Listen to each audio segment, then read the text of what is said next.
Hey guys, how are you doing? Furo here. Welcome back to another Hearthstone deck guide. Today I will show you another very aggressive Paladin deck list. This one was created by Zaza.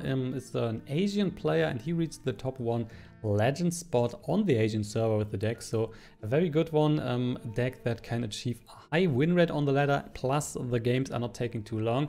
So if you're looking for a deck that is giving you lots of games in a small amount of time, so if you need to rank up quickly or need to make some quest or so, this one is perfect to do so. Has a very aggressive playstyle, so what you are normally trying to do is just going pace a lot of the time, so you are rarely trading. If you're not finding a good spot to trade, then of course just do that. We're using some new cards from the expansion, and of course what you are trying to do is drop a lot of stuff early in the game, play a lot of 1-drops here. And from the new expansion, for example, we have the Unidentified Maul, which gains a bonus effect in your hand. So that can be, for example, +1 attack to all your minions, which is totally helping you if you could be aggressive. You can also give all your minions Divine Shield. You can create some Silver Hand recruits. So interesting stuff happening with the Maul. The effect is triggering when you get the card into your hand, so you cannot be sure what the effect is. It's random, but normally more or less every effect is good for you. And then of course on turn 4 you have Call to Arms, or even on turn 3 if you have the coin.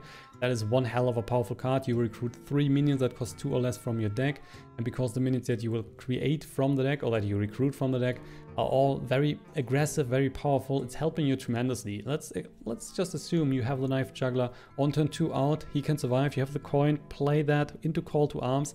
That's already 3 additional damage that you will deal through the Knife Juggler, and of course you might get then patches out of the deck, you might get some Divine Shield off the deck. So that's all in all a very powerful turn that will most often decide the game. If your opponent can react to that decently, then of course he might come back. If he's not reacting in a fashionable manner, then you will just overrun him, because then your board is so powerful and you will just crush him with the sheer amount of units you have. For the end game, you're looking of course at Leeroy Jenkins, Charge Battle Cry, but he is even getting bigger, and you will see that later in one of the games that I will show you, because you also have the legendary weapon Val'anyr here, the new legendary weapon from the latest expansion, Kobolds Catacombs. That is a 6 mana 4/2, so you can attack twice with 4, and Death Rattlers give a minion in your hand +4/+2. When it dies, re-equip this. So if you, for example, only have Leeroy Jenkins in your hand, guess what? You have a 10 charge unit in your hand, and you get the weapon back as soon as Leeroy Jenkins is dying, if he's not getting silenced, of course. So then you can just use the weapon again, and again, 4 in the face. Also for the end game, you have the great card Corridor Creeper, which is also not really an endgame card, because normally it's costing 7, but it's costing 1 less whenever a minion dies while this is in your hand. So that means, guess what, you play a lot of small minions early. If you start with a Creeper in your hand, there is a decent chance that the Creeper is at maybe 2 or 3 mana on turn 3, so you can easily drop him on the board. And of course, he can even be for free if you wait a bit longer, or if your opponent is also playing some small creatures, then he's getting on the board for 0, even on turn 3, on turn 4, totally a possibility. So that's a super cheap unit as a 5/5, powerful tool. And nonetheless, you also are running, of course, a Sunkeeper Tarim, additionally to all the other endgame stuff that you have, or let's say it's a mid-game stuff, because normally you finish the game between turn 5 and 7, I would assume. So Sunkeeper Tarim, set all other minions attacks and hero health to 3, which just means your small units are getting stronger, your opponent's units are potentially getting weaker, and with the extra power on the board, that is just the end tool for you, and normally is good enough to finish the game. So that's more or less the deck for you. Aggro Paladin, cool deck, very aggressive, very fun to play, fast games. I will now show you 2 games that I've played earlier with the deck to show you how powerful it is, how fast you can clear some opponents. So please enjoy that. If you have enjoyed this video, if you have enjoyed the explanation and all the other things that I'm doing, do not forget to hit the like button here below the video, and also it would be a pleasure if you hit the subscribe button to get notified when I'll be uploading more content here on YouTube. Helps me tremendously. I can help you then, of course, as well, at least hopefully. And now I will show you some games, so please enjoy those and see you then. The first matchup I will show you today is Paladin versus Warlock. We might face a Zoolock, we might face a kind of a control Warlock. One of those is potentially happening. We are going second. We have the Protector, we have the Southsea Deckhand. With the Southsea Deckhand we could spawn, of course, patches on the board if you like. We have the Maul here, which should be okay. And we have the Creeper, which I also keep because this one's getting cheaper. And if it's just costing 0 or 1, 2, 3 mana, we can just put it on the board easily. So that should be a decent start. Would also be cool, of course, to get Call to Arms for turn 4. Then we might even keep the coin played on 3. So that is the Blessed Maul. Give your minions +1 attack, which is totally helping us if we want to push a lot of damage. Lost in the Jungles as well. Oh, that's cool. Oh, that is working so great with the Blessed Maul. So how about... let's go with the Lost in the Jungle for the start. And then how about we also dropping the Protector here. Because then the Imp is running to the Protector, cannot hit the face. And we can just easily trade into the Imp next turn if we like. Then probably also playing the Southsea Deckhand. Plus patches that is spawning. That sucks. Wire, oh perfect, perfect. So let's just drop the stuff here on the board. He's playing a Zulok, so he has normally not that many great spells. I think we are pretty safe if we're not trading, if we're just waiting one turn and then get the buff on the units instead of running with 3 units here in the Void Walker. That's a bit too expensive. So he's using the life tap now, which is good for us. He will then trade and then probably just pushing 3 in the face. Then we can get the +1 attack and we are already far in the lead here. Oh, he is trading. Interesting. We're still far in the lead. So enjoy that. Blessed Maul. And we're killing the Void Walker. All the units are getting buffed. We have 8 to push. Plus, keep in mind, on the next turn, we are probably playing a Wolf and we are playing the Creeper, which means we are getting more power on the board. He's down to 17. If he's now using life taps, that's already pretty impactful for us. Because the less damage, the less life he has, the easier we are winning. So, that's a Patches. There's a Soulfire. Carding a card. There's a Bone Mare. Holy moly.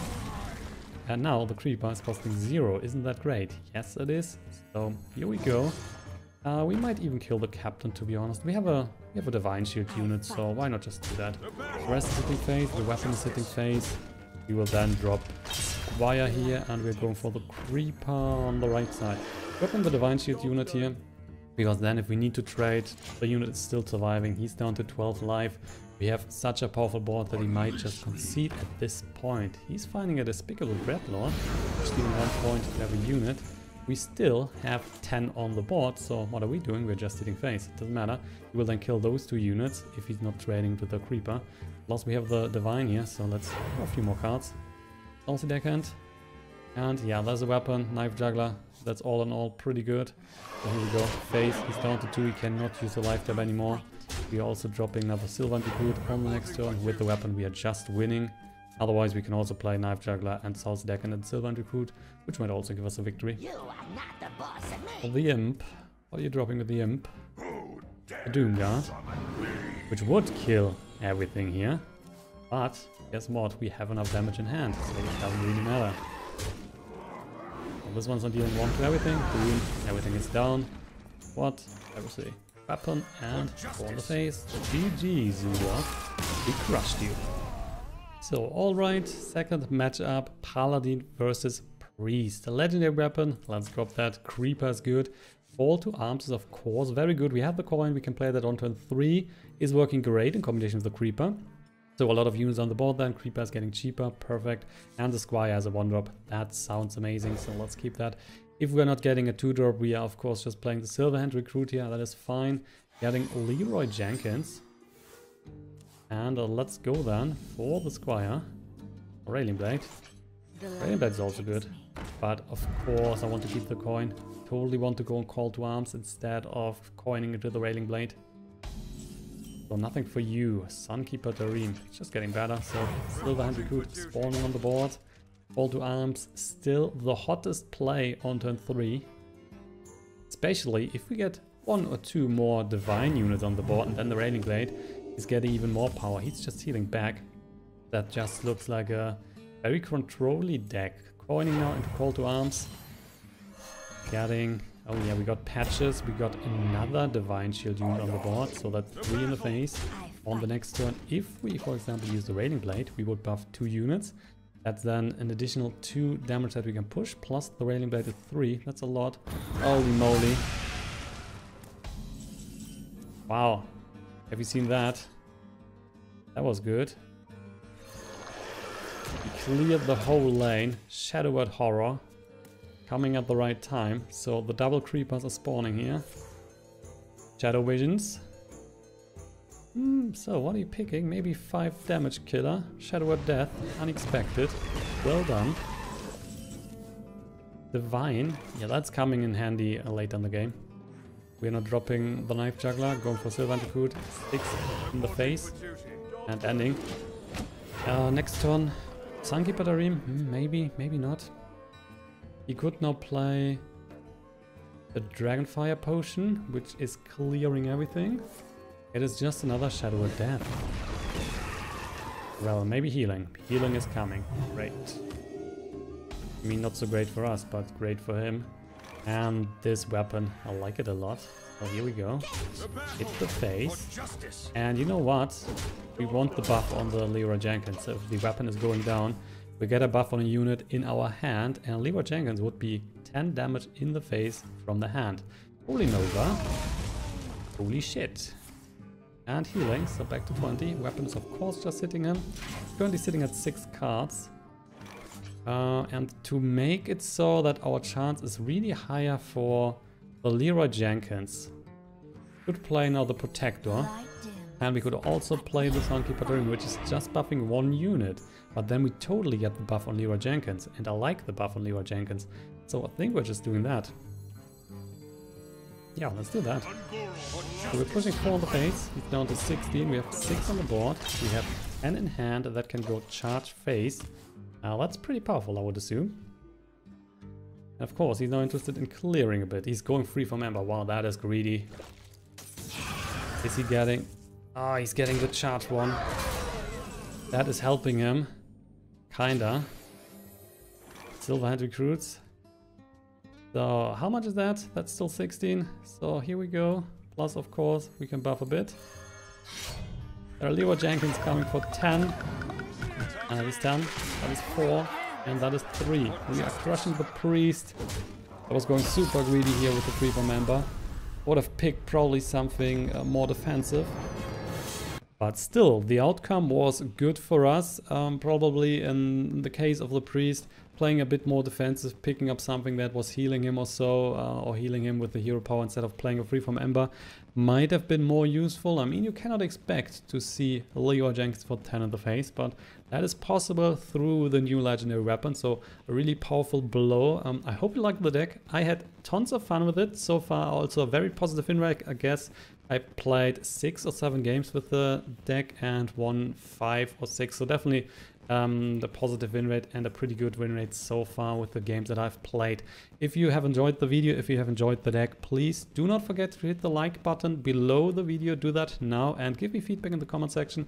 I will see you then in the next Hearthstone video in the next couple of days. I wish you a wonderful evening and have a good night. Bye bye.